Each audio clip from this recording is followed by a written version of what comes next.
Well, our presentation today is by Mike Stagg, and we're excited to hear about cutoff saw safety. Unfortunately, we had a couple of really serious incidents happen in the last couple of weeks with these types of tools, and we thought it would be a good idea to do some training on that. So with that, we'll let Mike take the ball and talk to us about cutoff saw safety. Boy, these cutoff saws, they're kind of the workhorse in a lot of our public works departments around the state. Even fire departments use them significantly, as a significant part of their use getting into buildings, ventilating roofs, and all of that. So they're an important tool for us, but they can be pretty risky, can't they, Mike? Yeah, I mean, and that's a great lead in. It's like you practiced that or something. Well, we had one under this morning that didn't go quite as smooth as that. But yeah, no, I mean, these are such a backbone of a lot of public works departments, fire departments, water departments, sewer departments, that we wanted to just get some information out here to you. Many of you who are on this call, you probably are very familiar with these cutoff saws. And if you're not familiar with them, this is a great place to start to get familiar with them. As Jason mentioned, within about a week's period of time, we had a couple of very serious incidents happen with these huge cutoff saws.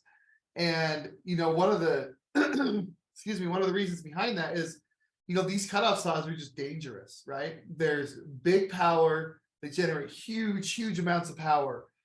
They have big blades, and because of that, big power and big blades also equals big risk. And what we want to just make y'all aware of is that these saws are extremely dangerous, and to make sure that we have safety first every single time. So today we're going to talk about just a few of these things. We're going to talk about the tool itself, how we can come to know the tool and know what we're handling, how to use that tool, what are the hazards associated with that, and what's our proper personal protective equipment that we should be using when we're operating this tool. So as far as knowing the tool goes, we're going to talk about the blades. We're going to talk about how to start the saw, how to transport the saw, and then finally how to use that saw. Super important, because these blades are huge, right? Because the saws are huge and the power they generate is so huge. So we want to talk first about these big blades. The one of the kinds of blades that you could use is called a diamond blade. Okay, all these blades are going to mark on them exactly what they're supposed to be used for. So your diamond blades, they're for asphalt, they're for concrete, they're for stone, they're for clay brick, they're for pipe. One thing they're not for, exclusively not for metal. Never use a diamond blade if you're going to be cutting metal. Okay, with these diamond blades, everyone is going to be marked exactly what they should be used for. Okay, right on the blade, on the label, it's going to tell you what it should be used for, and they should only be used for their intended use with their intended media. So if it's used for concrete, it's only used for concrete. Don't use it on pipe. There's reasons for that, and we want to make sure that you're using the correct blade for that correct media. Make sure that this blade has to be made for the saw's RPM. So on the blade here, you can see this example has a max RPM of 5,500. Okay, make sure that your blade matches the RPMs of your saw. So if your saw can go over that 5,500, you don't want to use this blade. Okay, it's not built for that saw. So make sure that you're matching your saw to your blade and your blade to your saw. Okay. With these blades, with these diamond blades, there are different types of constructions that they have, right? If they have more teeth on them, they're going to be a smoother operation. That saw is going to go through better. You're going to make a finer cut. And then you're going to have saws with even less teeth on them. If they have less teeth on them, they're going to be a more aggressive kind of blade. They're going to make a different kind of cut. These are something you would use on thick concrete, maybe. It's something you would need a less teeth and very aggressive blade to use. Also very important with a diamond blade is that water is required when you're using a diamond blade. And there's a couple of reasons that water is required when you're using one of these diamond blades. Reason number one is there's a ton of friction and a ton of heat that's built up when these diamond blades are cutting through the material that they're cutting. What the water does, it helps to dissipate that heat and cool the blade down. If you don't have water on a blade that needs it and it's heating up, what's going to happen? That blade's going to warp. That blade could get brittle and it could break and shatter on you when you're using that tool. That's something we obviously don't want. So make sure that you're always using water on these blades. The second reason behind that is because what water is going to do, especially if you're cutting concrete and things like that, is it's going to dissipate the amount of dust in the air. There's a fancy term for the kind of dust that gets tipped out that Jason knows more about than I do. So I'll let him bring that term up because I've totally forgotten what it is. Yeah, you know, wet methods are really important when it comes to certain types of cutting, and particularly things like concrete sawing that can release crystalline silica. That is a material that can cause silicosis, that can cause your lungs to become scarred and could eventually lead to your death. And so we want to minimize our exposure to that. And the great thing about these tools is they're set up to be used as a wet tool. And so that's something that we should always keep in mind. But it's not just cutting concrete. There are other things that can produce seriously hazardous dust to us as well. So we've got to look at each one of those things and determine what's the best way to use it. And wet is generally going to be better, particularly with these diamond blades. Some of the others are not designed for that. And just about now, I'll put a link in there to a webinar that we did on crystalline silica and how to comply with the new OSHA standard and how to keep our exposure down as low as we can when it comes to this nasty stuff. Sorry, I took longer than I was supposed to, Mike. No, that's perfect, because crystalline silica, this is why Jason's a certified industrial hygienist. He knows this stuff, and it's great to have that on our team here. So the other kind of blade that you could use are these abrasive blades. So you have the diamond blades, and you have the abrasive blades. Again, the abrasive blades, just like the diamond blades, they're for a specific use, right? Either for asphalt, concrete, ductile, cast iron, or steel.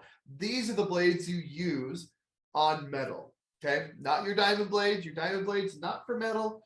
These abrasive blades, this is what you use to cut metal with, okay? Again, read your labels, because the labels are going to tell you precisely for their intended, what they're supposed to be used on, the media that they're going to be used with. Make sure that they're, again, only for the saw's rated RPMs. There are for cutting only. Okay, I think that should go as a common sense thing, but make sure that you're aware that these abrasive blades are not to be used as a grinding wheel.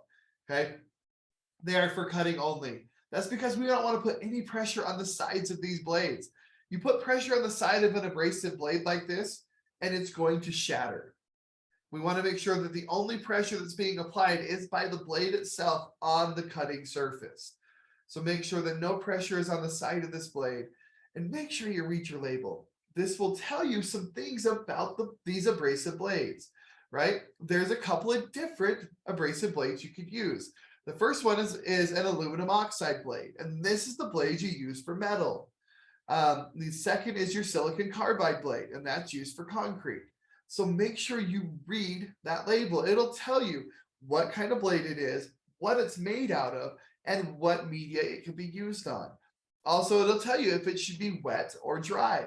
Okay, make sure you read your labels and know with these abrasive blades exactly which media it can be used for. Okay. With your blades, before each and every use, you want to make sure you inspect the blade.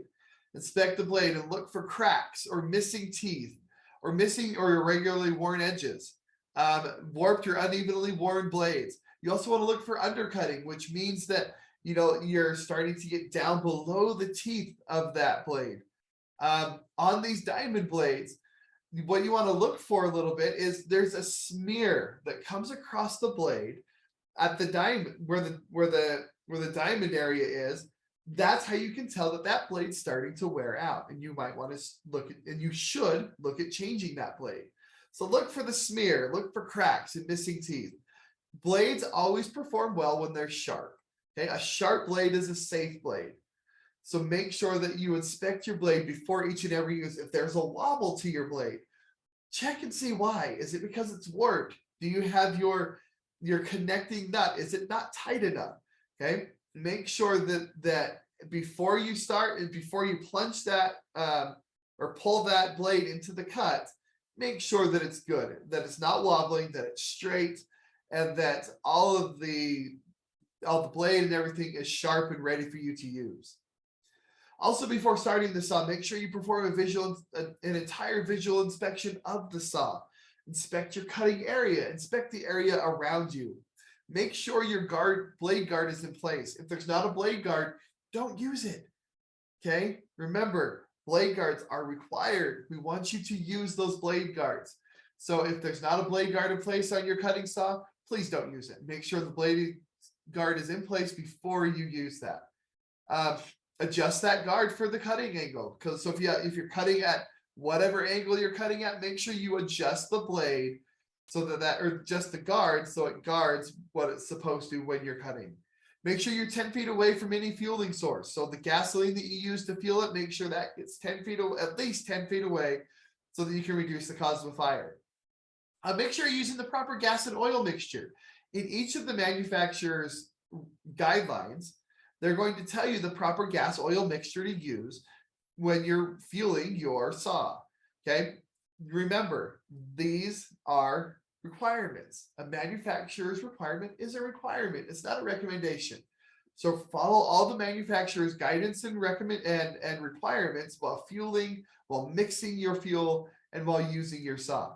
Also, make sure you have a nearby fire extinguisher. So if something does happen, there's a fire of some sort, there was gas leaking, whatever it is, make sure that there's a fire extinguisher near so you can put that fire out quickly. Okay, now starting the saw. We never want to drop start our saw. What that means, a drop start, just like it shows in the pictogram here, you're holding it in one hand and you're using the weight of the saw to pull the ripcord and to help you get that saw started. Never do that. Okay, these saws, like we said earlier, they generate significant power, and with that power comes significant torque. When the blade is started, when the saw is started, that torque is going to cause the blade to walk and move. Okay, the weight of the saw will cause the blade to go down, because when you're drop starting, when you pull that, as soon as that blade starts, that blade's going to want to move, and it's going to want to move down on you. Okay, right to where your feet probably are standing.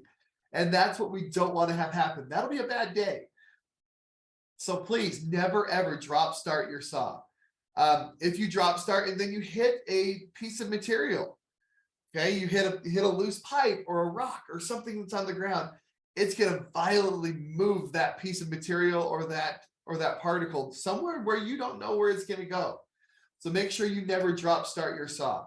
When you are starting your saw, how we want to make sure you're doing it is make sure the saw is on the ground.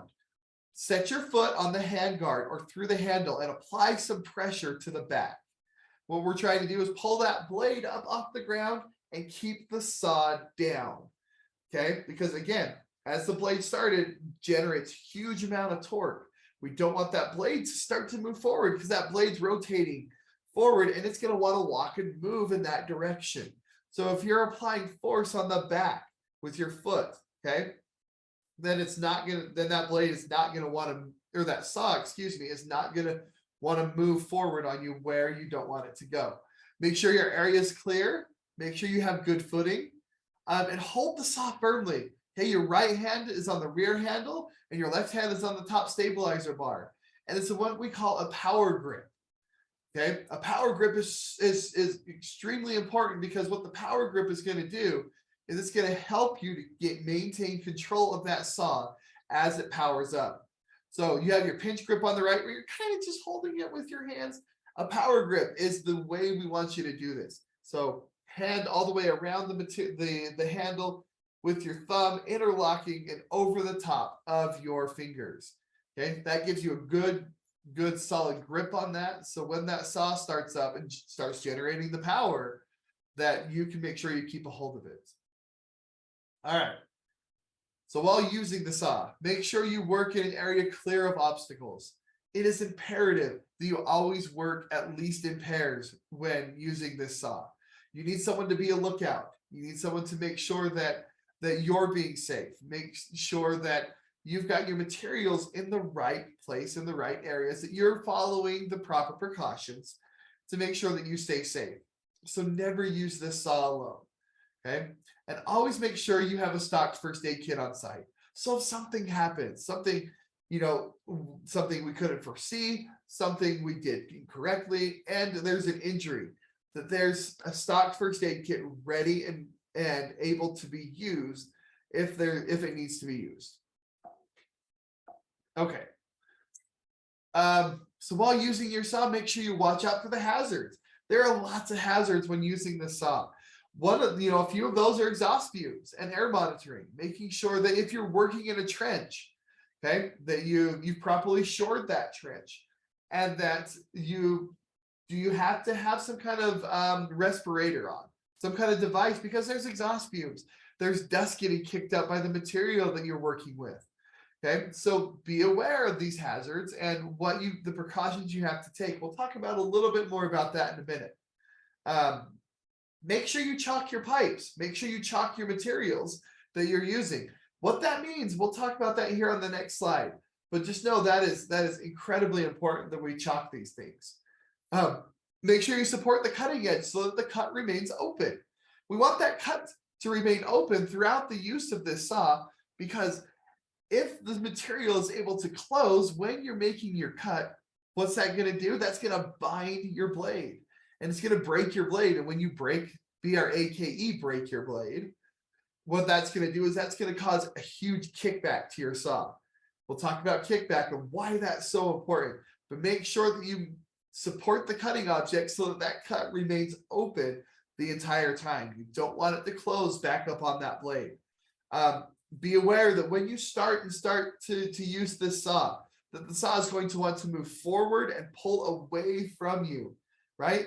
And that's only because the way that wheel is spinning, okay, that wheel is spinning away from you, so it's going to want to move forward and go away from your body.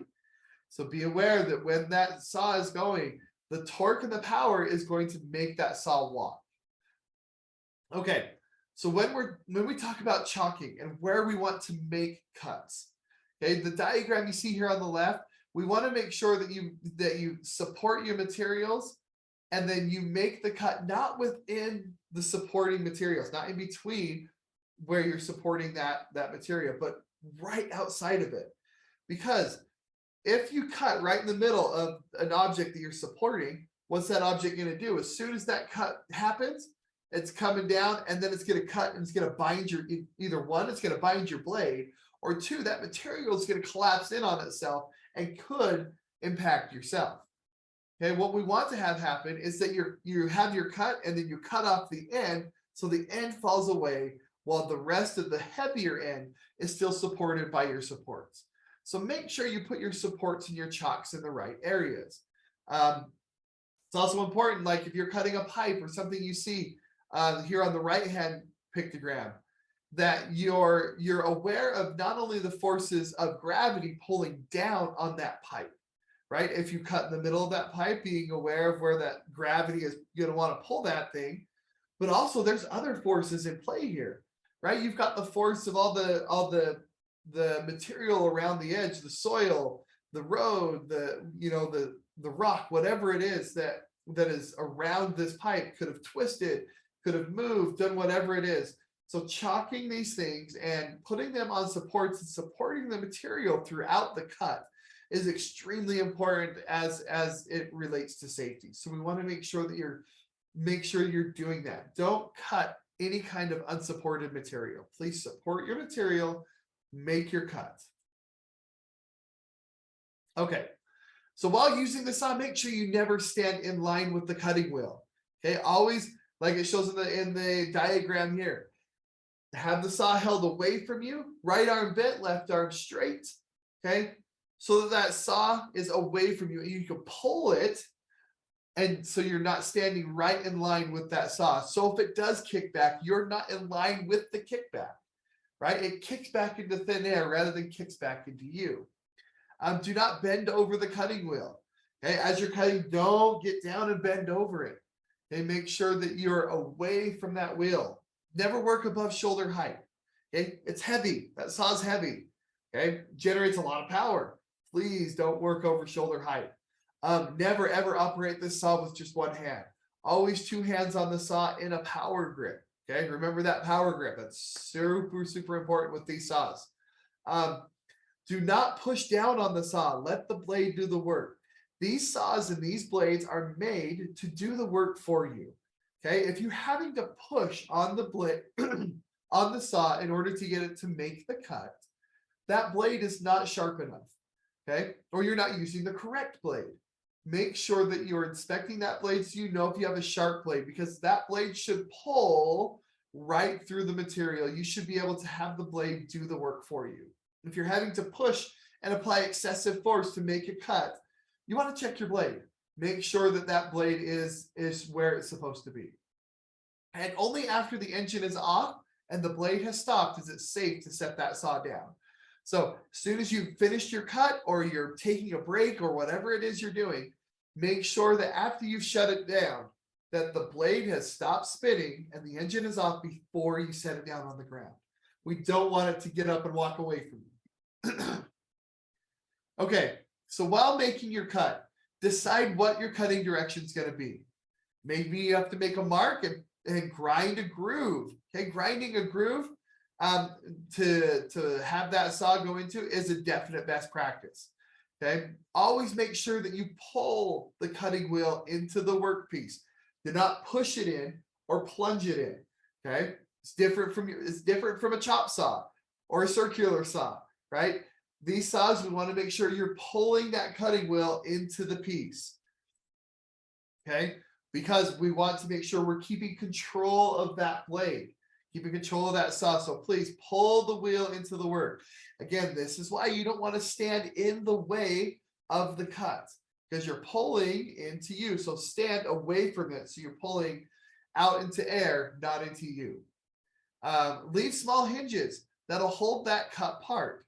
Okay, so as you're making the cut, leave a couple of small hinges that'll hold that material on there. And only after the cut is finished, break those hinges, let the material fall. Okay, so that way it doesn't bind the blade. Again, binding the blade is super, super important because it helps prevent kickback. And kickback happens when the saw is suddenly thrown up and back in an uncontrolled arc. And this can occur in a couple of reasons, okay? One, if the blade is severely break, B-R-A-K-E, break, where the material comes together on top of that blade and stops it from spinning or slows it way down. That's going to cause the blade to kick back on you. The second is using the cutting wheel above the upper quarter of the blade. Okay, so with all of these cutoff saws, you want to make sure that you're only using the lower quarter of the blade. Okay, never use this upper quarter of the blade. If you try using the upper quarter of the blade, that blade is spinning so fast, generating so much torque, that if you were to use the upper quarter, what's going to happen as soon as you hit the material, it's going to kick back. And where's it going to kick back? Right into you. So please make sure you're not using the upper quarter of the blade. So in order to reduce kickback, make sure you work cautiously and methodically. Be patient. Okay, it's okay to make multiple passes through the material rather than trying to get it all done in one fell swoop. Okay, make multiple cuts, work cautiously and methodically, and be patient when using these things. Hold the saw firmly with both hands in a power grip. Okay, never ever use the upper quarter of the cutting wheel, like we've said before. Always use the lower part. Okay, introduce the cut without pushing or twisting. So pull the blade into the cut. It's going to reduce kickback, and make sure the cut stays open during the cut. Again, we don't want it to pinch the blade, causing the blade to slow down suddenly and stop, which is going to kick that blade back up towards you. You look at the diagram here on the left. You see, I mean, he's doing a great job. Locked out left elbow, left hand on the front handle, right on the back handle. Standing away, pulling that saw away from his body. You know, he's not pulling the saw into him. He's not in the line of the cut. He's got his thumbs wrapped around the handles in a power grip. He's got his footing is secure on the ground. He's got a clear work area. And look where he supported the material. Okay, he's got that material supported. So when he makes that cut, that material that he cuts off falls off, and the heavier, bigger material stays on the support. Exactly what we want to see.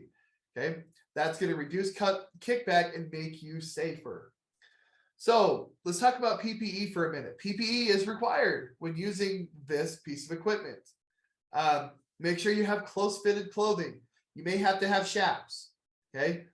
You will have to, if you have long hair, make sure that long hair is tied back. You don't want to get it bound there and have an entanglement. Safety shoes with steel caps need to be worn if you're using one of these big saws. Also, safety glasses and goggles is imperative. Hearing protection, imperative. Heavy duty leather gloves, imperative. So you can see lots of PPE required.